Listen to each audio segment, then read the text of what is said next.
This is your home for St. Cloud State hockey, keeping you up to date on the NCHC. One-timer coming, they score! Ripped in! A bomb from Pervix! Women's WCHA. So Dana Rasmussen fires and she scores! Dana Rasmussen for the Huskies alongside The National Hockey League. Dwayne Kaprizov in for a chance to win it! He scores! Kirill, the thrill is for real! Welcome to the NHL, a game winner! And everything from the state of hockey. St. Cloud Cathedral is now 42.6 seconds away from wrapping up the school's first ever title. Welcome to the Huskies Warming House Podcast Den.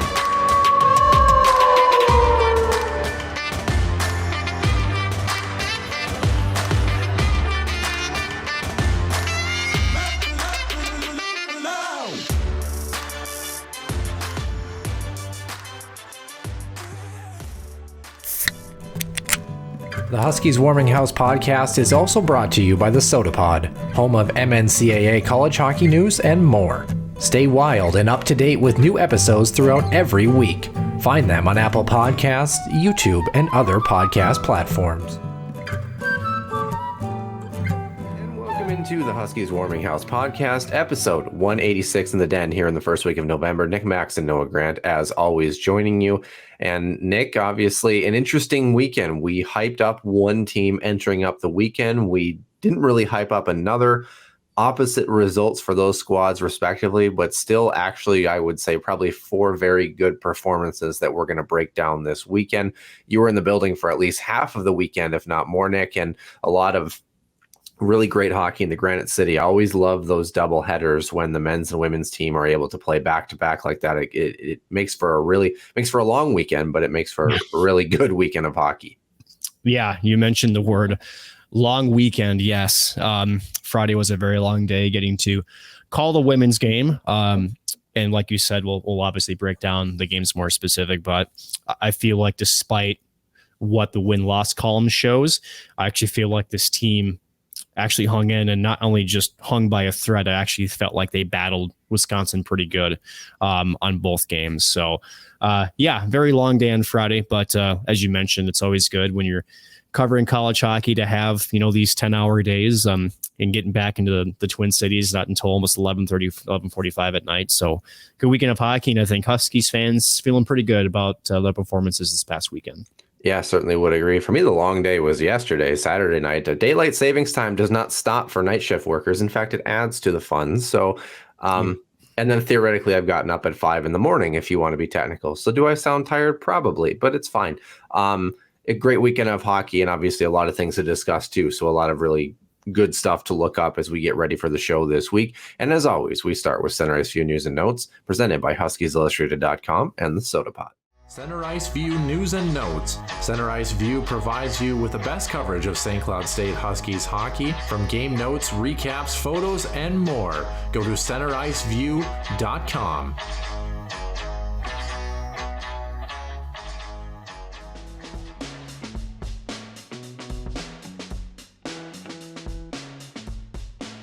Welcome into the Huskies Warming House podcast, episode 186. Nick Max and Noah Grant here in the den. And Nick, we start on the women's side like we normally do. The Huskies do drop in the WCHA standings, albeit to a very good opponent who has yet to lose a game and only give up 8 goals total in conference play. So, a very challenging opponent. Still 500 in conference play, 571 to be technical. 12 points puts them in 5th place right now. They are 4 points shy of Minnesota and 6 points shy of Duluth. And then Wisconsin and Ohio State are pretty much running away with everything at this point already early on in the season.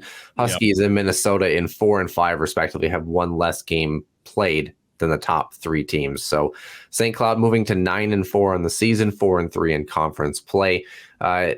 Nick, I guess before we get to them, though, other scores in the WCHA like we always do, it was the Gophers 2 on Saturday, Mankato 1. This one was in Mankato. That was a tight hockey game. This Gophers team only winning 3-1 on Friday. Again, Mankato, kind of an interesting story. The Huskies played them, uniquely, I guess, a couple of weeks ago. But this Minnesota team, I don't know if there's kind of some up and down. We've been talking about them for a couple weeks now, but they're still a group to keep an eye on because they've been a bit of a wild card as far as what we're getting out of them. Same story a little bit with Duluth. They win 3-1 on Friday night as well. And then Saturday, they come back with a 4-0 victory, a bit of a stronger showing.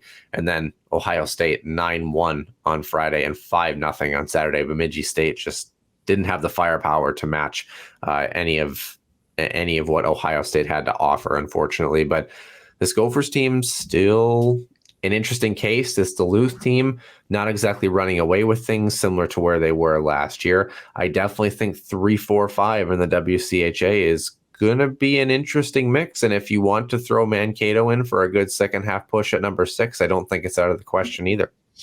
No, it's not. And, we say this oftentimes throughout, this time of year, Noah. It's early, right? Now, granted, shall we say that the usual suspects, your Wisconsins, your Ohio States, the ones that we expect to sort of be ready at the start of the season, they're performing like we expect. But as we talked about in the preseason, Noah, we had a feeling that the 3, 4, 5, maybe 6, right? There was a potential to have some shuffling there. And early indications would say, there's no, maybe those bottom 2 and the top 4 are still sort of up for grabs, right? Now, granted, it's going to take teams like Minnesota State, St. Cloud to steal a couple from the Bulldogs directly and from St. Thomas maybe too. Yeah, maybe. Yeah. I'm not sure if I put them up in the same category, but potentially, right? But like you said, it's early, but also, hey, watch out, the top 4 that maybe a couple of years ago, which really separated themselves early, not the same storylines so far this season, but yet still a lot of hockey to play. Yeah, certainly would agree. Attendance on Friday for the Huskies, they fall 4-2 to the Badgers. Attendance of 201. Again, you know how I feel about that. Should have been a lot higher, but anyhow, I digress. No scoring in period number 3. Identical scores in periods 1 and 2. 2-1. Wisconsin came out of both periods with the edge. Shots 10-4 in favor of the Badgers in the first period. Actually, the Huskies outshoot Wisconsin in the final 2 periods, 9-6 and 9-7 for a 23-22 edge heading to Wisconsin, who was 2 for 3 on the power play, probably the difference maker in that first game. Huskies miss on their only power play opportunity of their own. Both of Wisconsin's power play goals came in the first period, actually, with under 5 minutes left to play in the opening frame. They take a 2-1 lead into the first period after Svenja Vogt opened up the scoring with her first of the season from Ella Onik and Maddie Peterson at the 9:45 mark, about halfway through the first period. And then the Huskies get one right back at the 7:26 mark.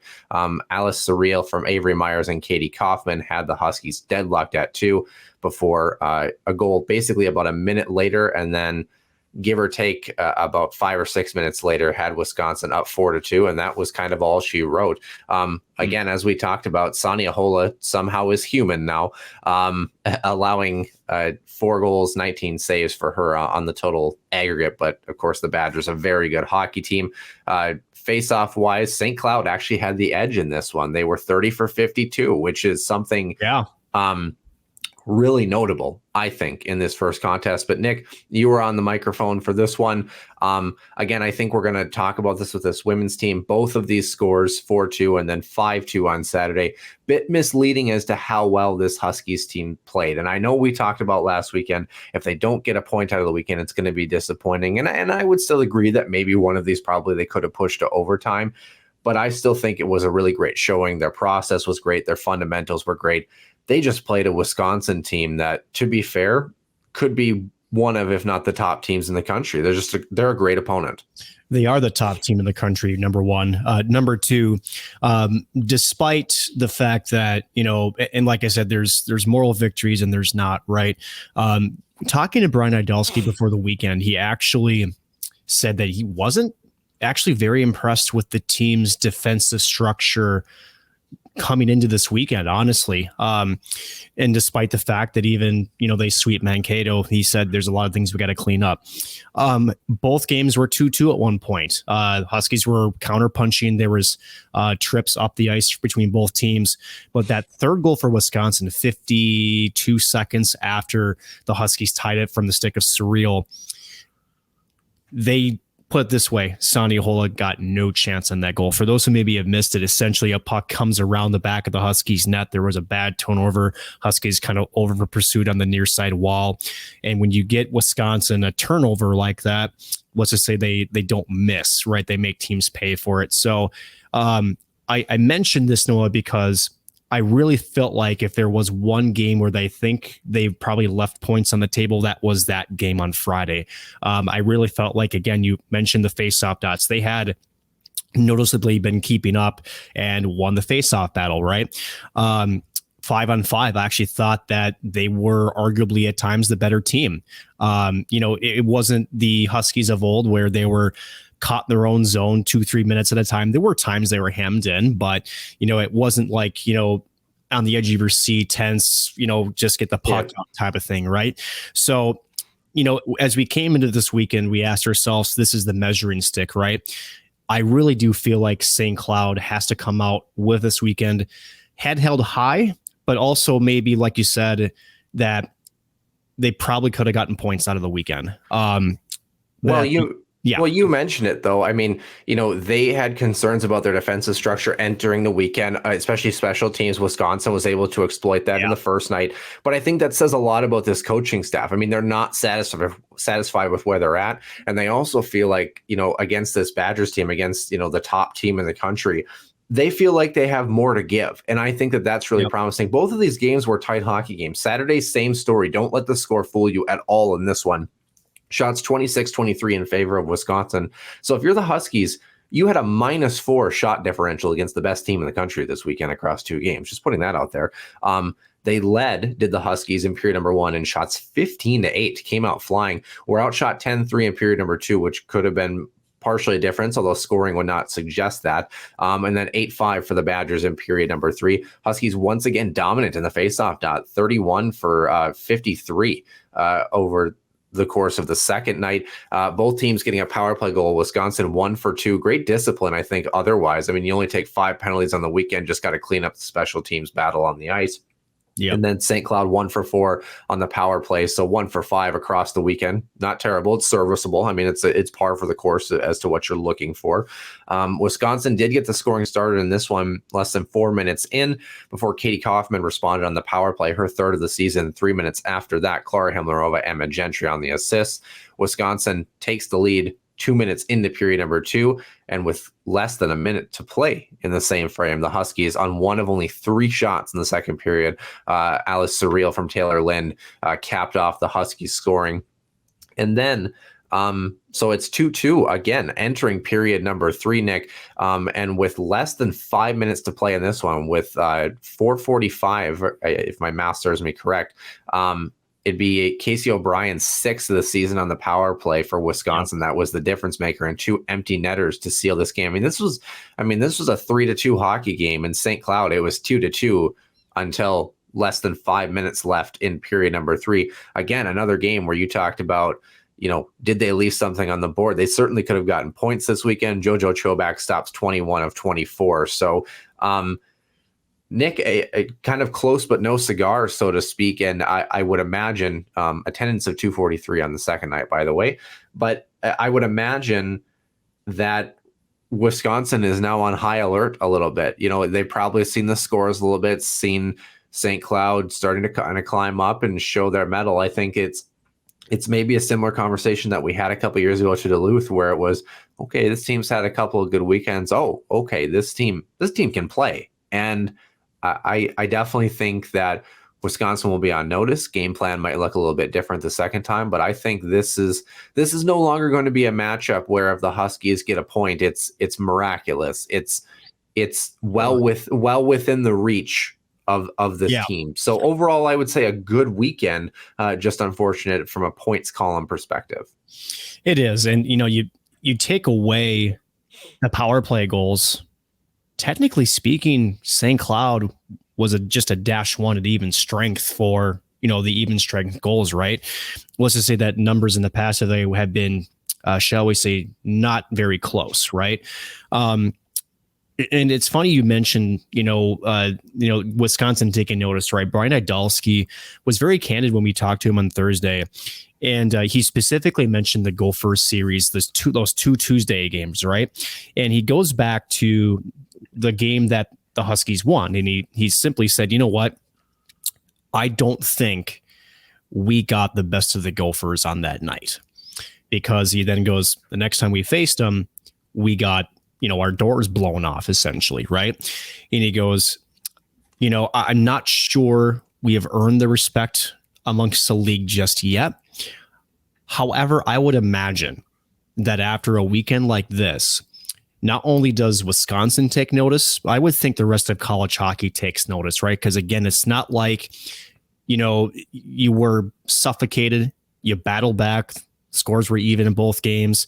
And Wisconsin, unfortunately, with their power play, which is taking over 41% entering this weekend, that number is going to somehow go up after this weekend. When you give them those opportunities with an extra man, extra space, they take advantage of it, right? That's the difference, is the special teams in this weekend. And for a Huskies fan, for the Huskies players, I think you have to be, look at that in a positive light, right? Even strength is where usually Wisconsin runs their magic. And St. Cloud didn't really give them much. Yeah, there were some chances here and there, but I think overall to feel pretty good. You'll probably go back on tape and, look at that one turnover on Friday. You'll look at the penalty kill. Not to take anything from Wisconsin, right? Because their hockey IQ, their skill, it's at a different level. I think they would be honest to say that's the same thing too. But you gave them a run for your money, and you made it a very competitive series. And you're going to learn something for the next series, because unfortunately for everybody in this conference, it does get any easier any other weekend. Absolutely would agree. Entering the weekend, the Huskies, according to the national poll, were sitting at number 11. After the weekend, they sit in the same spot in the pairwise right now, according to the women's side. So things to keep in mind. I mean, you're right along the cutoff for the national tournament right there. I mean, St. Cloud, again, you have to see what the rest of the season kind of unfolds here, but it's been a very good start for St. Cloud. 36 goals for, 17 goals against for them, and in conference play, a +4 goal differential, 18-14 still after the weekend, and letting two empty netters get by them. So, I mean, if you want to be technical, their overall record just under 700, and their conference record, like we talked about, a 571. They, of course, get ready. I believe, yes, they have a week off actually this week, and then they play St. Thomas, followed by Ohio State, Minnesota, and then Duluth. That's not Minnesota-Duluth. That's Minnesota for a single game, and then Duluth to cap off the first half of their regular season. So, and again, it's a schedule that actually has the St. Thomas weekend is home and home. So, 1, 2, 3, 4 games out of their final grouping that will be at home. So, potential home ice advantage, we'll have to see. Stats wise here for this group, again, like you mentioned, Nick, you talked about the conversion percentage. Power play wise here, they've 10 goals on 51 power play opportunities, just under 20%. Penalty kill suffered a little bit this weekend, but still sitting in the mid 80s very well. I mean, it's like 86.4 or something like that. So very good as far as that is concerned. This St. Cloud team, even after the weekend, their goals against per game is 1.3 right now, which is, I mean, that'll buff on any day of the week in the aggregate, to be honest with you. Clara Hamlerova still paces the team, 12 points for her on the season. Not exactly a ton of change in point spreads, just because of the low scoring games between both clubs. But Nick, obviously they have a week off. Could be a good thing, could be a bad thing, as we'll allude to in just a few moments. Was seemingly a great thing on the men's side here early on. For this women's team that has had a lot of momentum, a lot of traction, still some things to clean up, because you can always be better, especially against the number one team in the country. What do you think is going through Brian Idalski and company's minds as they get ready for a week off? Obviously, it's easy as a player to kind of maybe take your foot off the gas pedal, relax a little bit. And I think they're going to want some of that. They're going to want a little bit of that breather, but they don't want to get too lax. What do you think is the overall message and plan as we go through the next 2 weeks? Well, speaking with Idalski again beforehand, coming into the weekend, again, he felt like they were just starting to get back to their defensive identity. And that would think, and, not trying to speak for him, but I would think that based on how close the series was. I would think he's actually probably a little disappointed, honestly. Only because, again, your special teams, for Wisconsin, you keep them out, off the board on the power play. You may, sneak away with one win, maybe two even.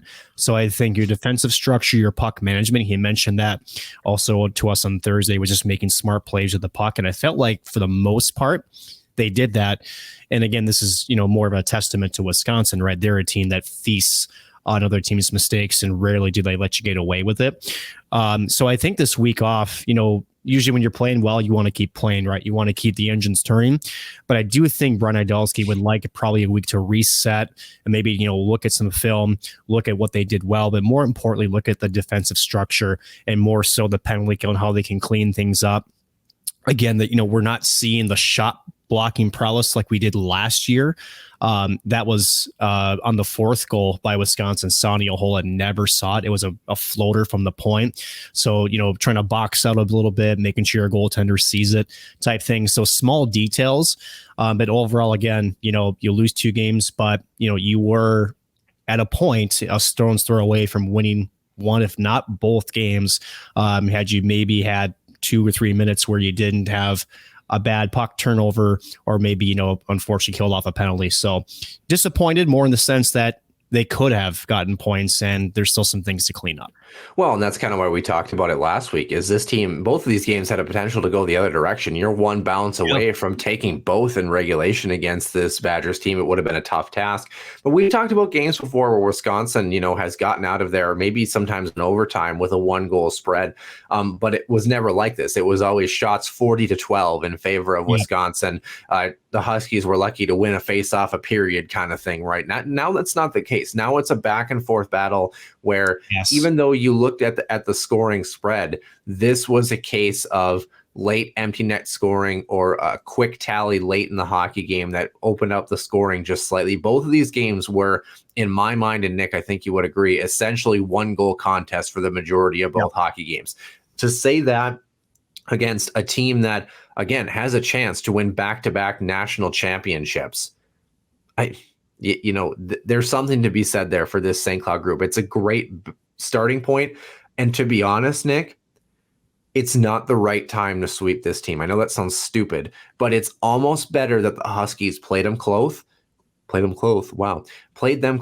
and didn't end up winning either hockey game, because it leaves a sour taste in your mouth. You've got a week and a half to think about it, essentially. I would imagine tail end of the first week of practice will probably be a pretty hard practice. Maybe on Thursday or Friday, they'll kind of simulate game speed just a little bit, let the players rest, come back for some intermediate level practices early in the week. And then, of course, game day weeks as they roll along, where things get a little more systems based and not too physically taxing. But it probably leaves a fire in your belly. We could have gotten one. We could have gotten both against this team. We still have things to clean up and be better. And this is where this St. Cloud group is going from how do we survive to how do we thrive? How do we become the team that controls possession, controls the attack? How do we not survive against the top teams, but how do we take control? How do we mix with the big dogs, essentially? How do we belong and blend in? And this is where teams learn how, again, not just to make it through hockey games, but to be the better team and to learn what winning and playing good teams feels like, where they're in the hockey game for the majority of the hockey game. And that's what the St. Cloud team is learning, is we've had little litmus tests down the road.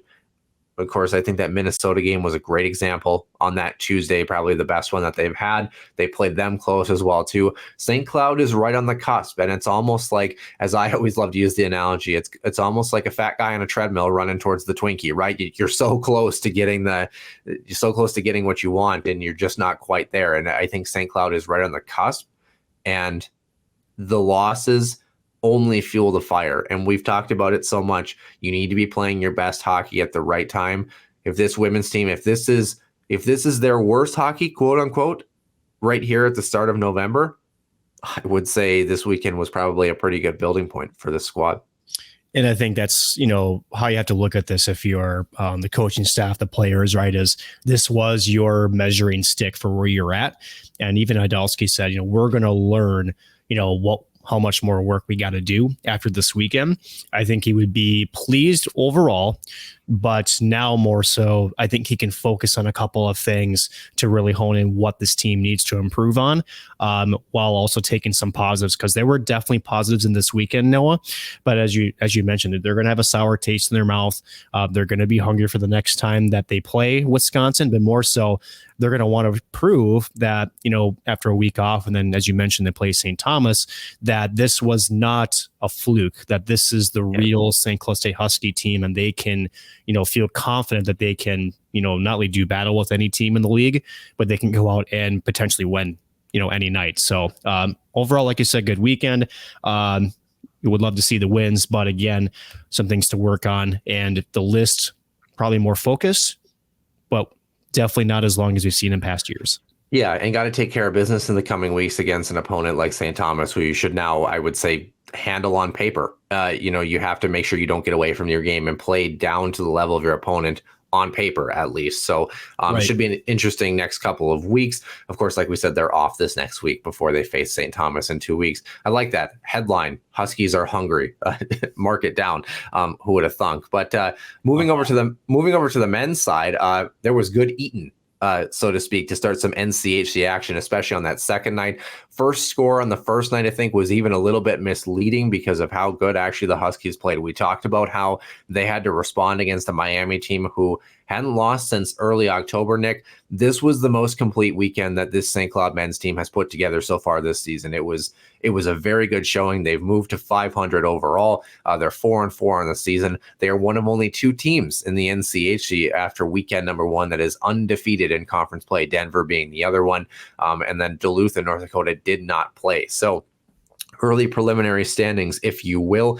Denver followed by St. Cloud in 1 and 2 respectively, both 2-0. Denver 6-1-1 overall on the season. Western Michigan sits at third, the sole team to have 4 points on the year early on in the NCHC. Omaha has 2, so you can imagine they played each other and they had some extra hockey involved there. And then Colorado College and Miami both swept this weekend by the respective teams that we mentioned. Duluth and North Dakota were wrapped up in some non-conference battles here. So let's get to those. Starting off on Friday, we'll start non-conference here. It was a pair of good games between BU and North Dakota. It was a regulation victory for BU, who was the host team on the first night. 3-2 was the score, like I mentioned. And then on the second night, it was an overtime finish. It was 5-4 North Dakota in overtime in that one. So, and then on the other side, it was the Big Bad Gophers playing Duluth. This one was 5-1, not exactly a necessarily close contest, so to speak, on the first night on Friday. And then the second night, we had Duluth playing Minnesota into overtime, 3-3, entering the overtime frame. So, and I believe Duluth ended up getting the victory in extra session. Does that sound... Yeah, yep. I thought I saw that score pop up yesterday. Of course, I was working, so... But yeah, a bit of a better showing for Duluth on that second night. This Gophers team is not a bad hockey team. They're trying to find some consistency on the men's side. I also have this feeling that there's going to be a lot of parity East-West. I think it's going to be kind of a mixed bag because of play styles. As we kind of move through East-West, it seems like a lot of teams are adjusting to the play style of different conferences when they kind of have these interconference matchups, and that's kind of catching some teams out where they're having to adjust night 1 to night number 2. But I also think, I don't know that they're that strong, but I don't think this North Dakota team is necessarily terrible to start the season. And I also think it shows the strength of where the NCHC itself might be related to other teams, where I don't know if they're better than the Big Ten, as the argument was last year, or if you throw Hockey East or whoever else you want to put in that mix. But it certainly feels like the NCHC is going to be able to kind of, give and take some punches here as we go through the season related to other teams, especially the Gophers. Yeah. And, at the end of the day, UMD, you kind of wonder, with the results we've seen so far, where it came out and was scoring at a torrid pace. Also, unfortunately, were giving up just as much as they were putting in. Sort of had a course correction this past weekend. Granted, it was against Bemidji State. And then you go and face the Gophers. Like you mentioned, you felt like, okay, game 1, all right, the Gophers, their skill level, their speed, that's a handful for any team any given night. But then they adjust, right? But then they sort of, like you said, maybe play a little bit more physically, get out of there with a shootout win. So it's good for the Bulldogs, the similar sense we talked about with the women's team, right? Which is, okay, this team is good. We figured maybe some things out with them. We learned we can hang with them, but now how can we take, maybe what we learned and, how can we slow some of these fast teams down? Because as you mentioned, both them and North Dakota have yet to play an NCHC game. And, one point that, I think everybody knows this, but, despite the Huskies, not ideal start non-conference, these games this weekend are the ones that feel like they're a playoff game, right? These points matter. So just, despite it being Miami or whatnot, those 6 points mean a ton. And if you're North Dakota / UMD after this weekend, I think you got to feel pretty decent about going back to conference play and, maybe your own type of litmus test and feeling like you're ready to go back inside the conference and play some really good opponents for pretty much the rest of the way out. Certainly would agree. NCHC action for the other 6 teams in attendance, so to speak. That Omaha Western Michigan series had pretty much everything we expected. Of course, this was a 5-2 score for the Broncos in the first night, basically 4-2 with an empty netter if you want to be technical about it. And then the second night, Omaha gets one back, albeit in overtime. 3-2 was the score in that one. So 4 points for Western, 2 points for Omaha on the weekend. I think the big surprise actually in the NCHC was how outplayed Colorado College looked this weekend. Yep. 6-1 in the first night, and then it was 5-1 on the second night. I mean, the shot spread in the first night was like a 28 shot advantage for Denver. And I know Denver's good. This Bios team could be a number 1 seed entering the NCAA tournament. Don't get me wrong. Yep. Expected a little bit more pushback, I think, from the Tigers to open up NCHC play. They're going to have a quick course correction, like you kind of alluded to, in the next week or so. I'm still kind of high on them, but I thought it was a couple of score spreads where, in the past couple of years, they played Denver relatively closer, and both of those games were really kind of uncompetitive for the Tigers. So that'll be an interesting sorting out in the next week. Remember, they're very young on their back end, too. 3 freshmen in their top 6, freshmen that, as Chris Mayock continues to sort of evolve and, sort of rebrand this CC Tigers hockey team and, the style that they play. The 3 freshman defensemen he brings in are more known for their offensive acumen. So you kind of wonder also, with it being a pretty big rival, the big stage, you kind of, first NCHC contest, you kind of wonder if there maybe were some deer in headlights, maybe just kind of the big moment thing. I'm not super worried about it, Noah. Again, disappointing to say nonetheless, but I'm not completely surprised by that outcome just based on, what I feel like their makeup is on paper.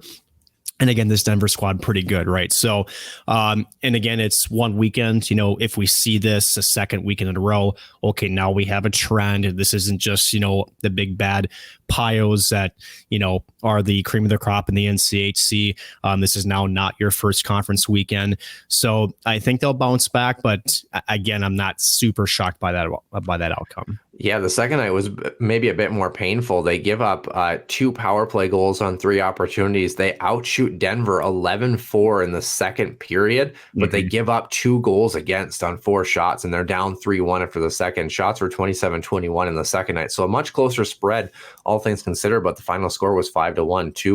Two clustered goals in the middle of the second, and the same thing in period number 3. And all of a sudden, just like that, a 1-1 hockey game becomes 5-1 and in the span of 40 minutes and change. So, and sometimes, Noah, too, it's we talk a lot sometimes how the scores can be deceiving, right? When you break down the actual game and you go back and you watch it, right? When you're getting when you're out shooting your opponent 11-4, right? I think as a coach, when you go back on film and you say, man, we were doing everything but just maybe putting the puck back, the back of the net, or we couldn't get a bounce, right?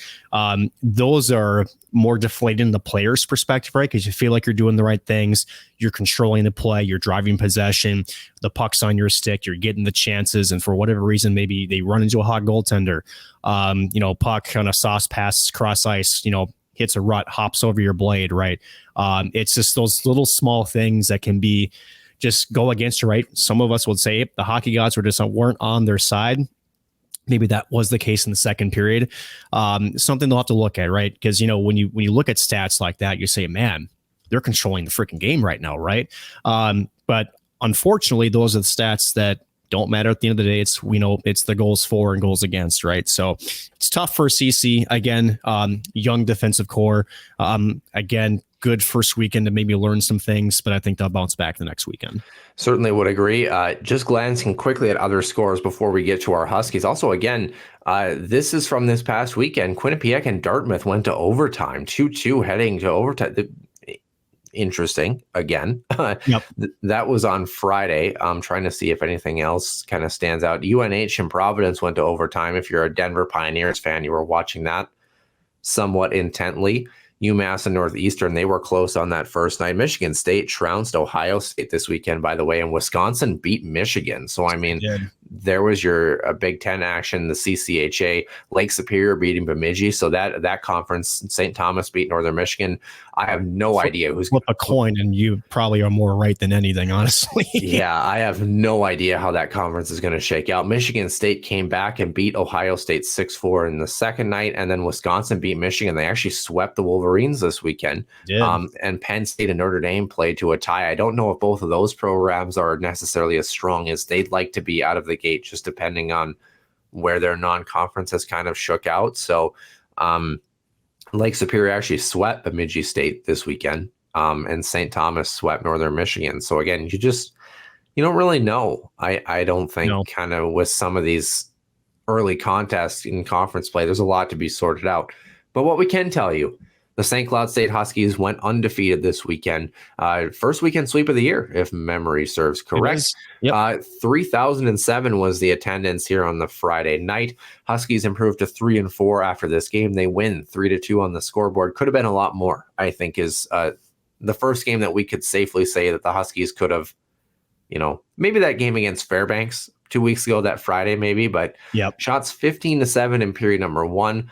Outshot 11-8 in the second, and outshooting Miami 12-5 in the third period for a 35-23 total. Miami does not score on the lone man advantage they had. Huskies go 1 for 3 on the power play.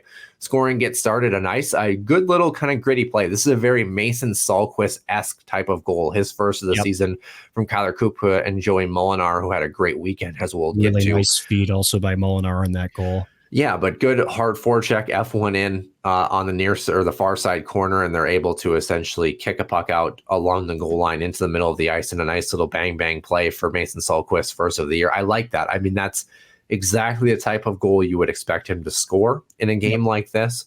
That was at the 3:16 mark, got the Huskies off and rolling. We talked about how important it is for them to score first. Game was tied with about 5 minutes left in period number 2. A goal from William Holland that no goaltender on the planet could do anything about. It was a redirect through a screen at the top of the circle, and I mean, goaltender didn't see it. In fact, both Miami goals today were both goals that the netminder did not see, and they were weird, fluky caroms and redirects. So, I mean, this easily could have been a 3-0 contest. Vietti Miettinen, a seeing eye shot through traffic, his 4th of the season from Dylan Anhorn and Josh Lidke right before the end of period number 2. It was a very nice shot. He had 2 of them on the weekend, and they were both wicked wristers. He's really utilizing that screenplay in the middle of the ice, utilizing those defenders. Brother Werner scores in the power play with just over 3 minutes to play. His first of the year, first in a Husky sweater. Nasty goal. Had me reminded of Robbie Jackson. I believe also against the same squad, if I remember, on the goal line. Yeah, short side high. It was beautiful. Side high. It was gorgeous. And for Huskies fans wondering, because Werner, again, as you mentioned with Fargo, was known more of a distributor, more about, of a playmaker. He can still shoot the puck. You kind of put it into a spot where, let's just say you got to have some confidence to get it into a small area like they did. Granted, caught the goaltender kind of in between going down, but you still got to have the gusto to get it up and over the shoulder, and there's not much room there. And that goal, again, from that angle to even less to shoot at as well. Yeah, Jack Pearson and Zach Okabe tally assists. And then PJ Fletcher with 9 seconds left. This one was a weird little fluky floater, redirecty, whatever you want to call it. Yep. Yeah. So this makes us a 1-goal contest. Other than that, though, Huskies look pretty good. They were 42 of 62 in the draw, much better in the faceoff dot. It's almost kind of funny how when you do well in the faceoff dot, things, tend to even out. There was no Husky that was under 500. In fact, Mason Salquist had 26 draw attempts in this hockey game. He was 21-5. He was nuts on the face-off on Friday. At one point in the third, I think he was 17 of 20. Just going off of the on-air statistics that we were kind of keeping track, and that is exactly what the Huskies needed from him too. Granted, besides Mason Salquist, it's all freshmen down the middle, right? So big part of their early struggles, and we've talked about it, has been on the faceoff dot. Mason Salquist, he's out there for every important faceoff, especially in the defensive zone, offensive zone. You're trying to game possession of the puck in the power play. I'm not sure you can have a much better night in between the draws than what Mason Salquist did on Friday. Yeah, for Miami, John Waldron 0 for 10, Matthew Barbolini 0 for 3. So not exactly the success rate you were looking for on the other side. One of the things that I noticed on Friday that carried over into Saturday, though, St. Cloud won defensemen much more calm in terms of walking the blue line and keeping plays alive in the offensive zone, able to establish cycle plays. I thought they were much more confident and poised with their ability to maintain possession of the puck, establishing cycle, keeping possession, able to keep plays alive. I was much more impressed finding shooting lanes from the defensive side. We talk so much about the forwards and how they have to score, but defensemen are a lot of the catalysts for keeping plays alive and keeping plays in front of them and continuing to let the offensive guys do their job. I thought it was much better. We talked about shooting lanes in general over the past couple of weeks. It was much better over the course of the weekend. And I also would say on the other side, this is the first Miami team, albeit more on Friday, that seem to have a little bit more defensive activation, defensemen who are a little bit more willing to make plays from up top, as opposed to trying to kind of muck and grind in the corners as Miami has been accustomed or forced to do in the past couple of years. So I thought activation for both forward and defense for Miami on the other side, especially on Friday. Saturday, much different score. Huskies improved to 4-4. 6-0 was the final. St. Cloud rewarded for their hard effort over the course of the weekend. Shots 33-15 in favor of the Huskies. St. Cloud was outshot 7-5 in the first, and then they didn't look back. 11-4 and 17-4 respectively over the final two frames. Face-off wise, the Huskies, they go 38 for 50 in the face-off dot once again. 1 for 3 on the power play, killing off all 3 penalty kills they had to face. Joey Molinar, hat trick for him, the first of his career, first of the season for the Huskies. 3 really great goals, all different goals too. First one was a really nice move that he had, essentially forehand, backhand, forehand, upstairs, far side blocker to get the scoring started. Josh Lidke adds one 2 minutes later. This is in the middle of the second period, by the way, so it took a while for the scoring to kind of get started, but then once the Huskies did, they didn't look back. Vieti Miettinen, another seeing eye shot on the power play through traffic, his 5th of the season. Adam Ingram and Dylan Anhorn. This is all coming within a 4-minute span. Just like that, Huskies up 3-0. They added 3 more in the third, 2 from Molinar, Dylan Anhorn, Mason Salquist, Kyler Kupka tallying assists. Mason Salquist had a 2-assist period, actually, also assisting on Jack Peart's first of the year. A nice little 5-hole shot there. Grant Deshawn also had a helper as well. Dominic Bassi saw all 15 that he faced, had a good weekend overall, I would say. Probably could have had back-to-back ones if you want to be technical about it, just the way that he played. Both the goals that beat him Friday were, goals that he didn't really have much of a chance on. No Husky was under 500 by any stretch of the imagination in the face-off dot as well, too. So don't know if the lineup card is starting to shake out a little bit better. Don't know if this Miami team maybe started to show a little bit less invincibility than maybe we expected. Overall, great weekend for the Huskies. Attendance of 3277 on that Saturday night. It was a much needed weekend for St. Cloud. A great start in conference play. A lot of much better things from this squad. I got to imagine, even though coaches are never satisfied, if you're Brett Larson and company, you have to be breathing a small sigh of relief knowing that it felt like this team was on track. They put together a complete 60-minute effort, and they're going to carry some momentum heading into the following weekend. And I think for Brett Larson, with the struggles they had of early, the confidence that you get from this weekend, right? I think that's super important, right? Especially for a lineup, as you mentioned, a lot of underclassmen, a lot of freshmen in, shall I say, big roles in the Division I level, right? So I think sometimes it just comes down to just being confident about your ability to make a play on the ice. You mentioned defense stepping up in the offensive zone, Noah. The one thing I noticed was their gap control coming through the middle of the ice to a lot closer. And, we talked about this in the past, defensemen like a Nick Perbix, who could read the play coming up the ice towards them, knew when to step up and felt confident that they could step up. And even though maybe, you miss a puck or whatnot, you had help coming back through the middle lane. You had your, defensive partner also covering for you. I felt like the Huskies were just a lot more in sync when the play was coming back at them and really disrupting Miami on the rush going into their own zone. And that's something that is a hallmark of a Brett Larson defense. And really for the first time this season, really saw that it really made a difference and really thought that as the 5-man unit through the middle of the ice, they played one of their best weekends in hockey despite the scoring. So something that jumped up to me. Not sure if that's what you saw as well.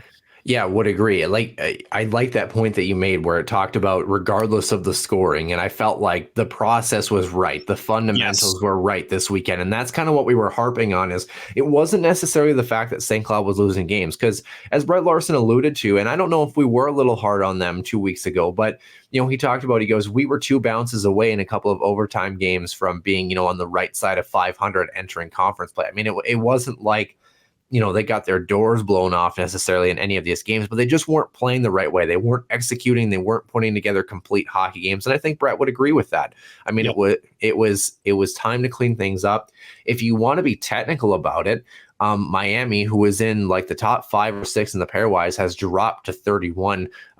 St. Cloud, who was in the mid 40s, has now moved up to 23. So, I mean, you can tell how important the weekend was, depending on how we go throughout the year. Colorado College is right next to the Huskies, by the way, after their weekend. So Denver's at number 2 in the country, if you want to be a little kinder to the Tigers that we alluded to earlier. But I'm curious to see what the polls say as we move through the next week. I don't know where St. Cloud's going to be. I don't think they've maybe earned that spot in the top 20 as of yet. No. But it was certainly a much better weekend. So like we said, they improved to 4-4 overall, undefeated in conference play, 4-3 now when scoring first. So again, inching closer and closer to that margin. They're now 500, 2-2 in 1-goal contests, 3-2 at home. Again, still early, a lot of things to kind of sort through. More importantly, 22.2% on the power play. That's more than serviceable. 82.8% on the PK. That's all right. I mean, you continue to try to build on that. You can always be stronger in both areas, but penalty kill's the bigger one. I think if you have an unproductive power play, I mean, it can be momentum killing, but I think St. Cloud, historically, their power play has been good enough, if not exceptional at times, where they've been able to generate offense. I think if your penalty kill is locking things down, you feel a little bit better about special teams. So penalty kill wise, they're doing all right. They are now +2 as far as goal differential over the course of the season, 23-21 respectively, outshooting their opponent by 53 in the aggregate, so to speak. So St. Cloud getting back on track a little bit. I think that 6-0 win, as much as you talked about how close hockey games are really good for a lot of teams, St. Cloud's been in a lot of them early. So I think to maybe have one that they start to run away with and they could kind of lock down the fort and, get a couple of guys some confidence, some pucks in the net, have to make them feel a little bit better. So, 100%. And you've got Vietti Miettinen leading the scoring. He's got 9 points on the season. Dylan Anhorn has 8. A guy that we hoped would continue to flourish. This has been Vietti's best season by far. No doubt about it. He's kind of returning to his scoring touch form of his freshman season, which is a wild thing to say, but he's making it look easy. He's finding these quiet areas in the ice. He's shooting through traffic. He's finding these shooting lanes. It's been well deserved for him. Dylan Anhorn, just keep the man healthy. That's all I have to say about that. Kyler Kupka and Joey Molinar and Adam Ingram round out your top 5. Mason Sahlquist sitting at 6, by the way, too. So I think he's had a great junior year as well, too. So Joey Molinar have been really impressed. Of course, he had a hat trick to kind of double his point total, so to speak. But A great start for him. And then Dominic Bassi, exactly 900 now in the save percentage category at 244 goals against. So you hope that levels out in the aggregate. But the Huskies, they get ready for Western Michigan this upcoming weekend. They are on the road in Kalamazoo against a team who played a very good series against the Omaha Mavericks. Nick, if you're St. Cloud, what'd you like from the weekend? What do you pull from the weekend? And if you head to the raucous Lost and Lunatic area, what do you need to clean up to make sure they don't take advantage on the road? One, let's start with the good takeaways, right? One, you put together back-to-back better performances, right? The consistency was there. Again, overall in both ends of the ice, things were clicking. Again, it sounds like the lineup chart started to kind of take shape a bit. The only difference was Jack Rogers and Nick Ports being switched out. They were both the healthy scratches Friday and Saturday, respectively. Yep. But at the end of the day, my big thing is Dominic Bassi also looked a lot more comfortable. I was talking to a couple of actually some scouts before the game on Friday, and we both sort of thought, with Bassi, it's like he's 6'6", right? Some of the goals that have gone in that, we would argue as hockey people, he should have stopped. It feels like he was kind of almost in between a decision, right? Where he's almost overthinking it a little bit. To me, he felt like he was a little bit more pointed in his decision making, a little bit more, shall we say, on top of the crease, not necessarily worrying about what was around him, but just being square to the shot, almost simplifying his approach. And you could definitely say that against Miami, right? We talked about the 2 goals on Friday, the deflection in front of you. That's going to score in any NHL goaltender too as well. That was a nasty tip. And then just a fluttering kind of a pinball puck that was essentially within the last, 3 to 4 seconds of the hockey game on Friday night. So I can't really fault him for those two. So that's a positive, right? Your power play looked okay.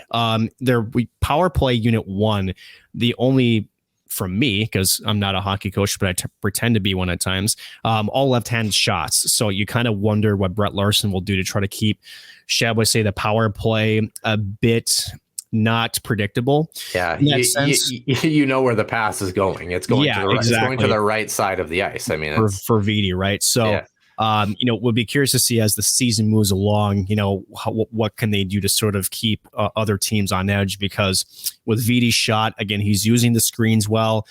He's actually digging out pucks on battles a lot better this year. That's something that I know we've been sort of critical on him in years past, and then just making the right decision with the puck. 2 defensively, right? Only give up 2 goals on the weekend. Felt like as a 5-man unit, you're a lot more comfortable in your structure, good efficient breakouts. The D-men from Jack Peer to who am I missing? Mason Reiners, I thought looked really good this weekend as well, using their feet to get out of the zone when there was no passing options available. So a lot of things, good things rolling. Now, Western Michigan, right? They have a very unique combination of brute strength and skill. Western Michigan is kind of a wild card. We saw that with the Mavericks, right? You can contain them a bit, but you're going to come out of there, you're going to feel it against the Broncos, right? So to me, take what you did well with Miami, right? Clean exits, get in, establish your forecheck and your cycle. And like Mason Salquist's first goal on Friday, you're going to have to get down and dirty into that blue paint of Western Michigan. I think that's one area where if you can sort of rise to the physical battle challenge you're going to be with this team, I'm not saying you're going to take it to them, but you got to at least be able to answer the bell and be comfortable with being uncomfortable. I think that's how you have to approach this weekend. Noah, I would be curious to your thoughts. Yeah. First of all, love the breakout of Joey Molinar, by the way. What a journey he's had, and continue to see him evolve. Great goaltending, by the way, on Friday night from both goaltenders, by the way, but a couple of really good looks for St. Cloud that they probably could have tucked a couple early in that hockey game. Couple of really great A saves on the other side. So that tells me a lot. It tells me that they're able to get to the middle of the ice. They're able to create opportunities. They've had good looks on the power play as well, too, where they're able to create options. So special teams could be a factor, like you said. Staying out of the extracurriculars, being physical but not being over the line, seeing if you can win that special teams battle, I think is going to be important for this group. And again, continuing to see the defensive structure continue to evolve. I thought it was, like you said, a much better weekend for the defensemen as well, too, just feeling more comfortable in their own process from tip to tail, from getting out of the zone, retrieving pucks, first pass zone exits, to being able to hold the line, be able to pinch when appropriate, be able to back up when appropriate. I thought a lot of the younger guys on the back end too look a little bit more comfortable. I like the lineup card this weekend. It certainly seemed to have good rhythm, good results. So all in all, a week off previously that was well thought out, well planned. It's going to be curious to see how these freshmen, these young players respond to an environment like Lawson. We had Omaha and Western Michigan picked at 3 and 4 respectively. They played like it last weekend. Two teams that both have a chance for home ice. It's such an advantage in Kalamazoo to have home ice in that building. So St. Cloud's going to get a taste of it. It's going to be a good conference road test early, and it should be a lot of fun. So, Nick, I can't wait for it. I was really happy as we were going through. Of course, I was working both nights, but got to watch the games on replay, and both the scores indicated to me just a sigh of relief. I think as a Huskies fan, you just felt, okay, they played the right way. They got both the results they needed, which sometimes even if you don't play the right way, you'll take a result that goes your way. I mean, it's sometimes you have a night like that, and then you kind of reevaluate, but you felt good about the entire process over the course of 120 minutes. Now, can they carry it into a road weekend, into a conference weekend against an opponent that clawed tooth and nail for all 4 points they got in the conference? They are looking to vault St. Cloud in the standings. Huskies looking to keep the Western Michigan Broncos below them as far as the NCHC conference is concerned. Nick, anything else we want to add on the men's or women's side? Women are off this week. Do not forget, back in action against St. Thomas in 2 weeks. Men have Western Michigan. Like you said, home and home with St. Thomas, too. The women do down in St. Paul Friday before going back to the Herb on Saturday. Again, on paper, should be a matchup that the Huskies are favored in. But like you said, I think now the question for the Huskies is now going back on the road, right? Last time you were away from the Herb, you got swept down in Mankato, right? So as we talked with the women, sour taste, I would imagine there's still a little bit of a chip on the shoulder with the Huskies players when they are away from the Herb, right? And I think they have to carry that attitude into Kalamazoo. Again, it's a fine line between playing with emotion and playing reckless, and you have to play with emotion in Lawson. It's a great crowd. It's a raucous crowd. And as you mentioned, it's going to be a test, especially for these young kids going into an away building that's going to be raucous. It's going to be loud. It's going to be the enemy territory type of, shall we say, trial by fire. But you got to be able to sort of put it behind you and play your game. And again, this is the test, the consistency aspect. Now that we've shown this is what the Huskies are capable of, can they take that over the course of back-to-back weekends and show that this wasn't a fluke and that this is the way this Husky teams can play up to this level? Because if they do, as we see, they're competitive against any team. Yeah, week of rest for the women. One of the most challenging buildings, and a building that has not been kind to St. Cloud on the men's side, is where they travel to Western Michigan on the men's side. We're here to cover it as always. For Nick Maxon, I'm Noah Grant, and we will see you soon in the den. And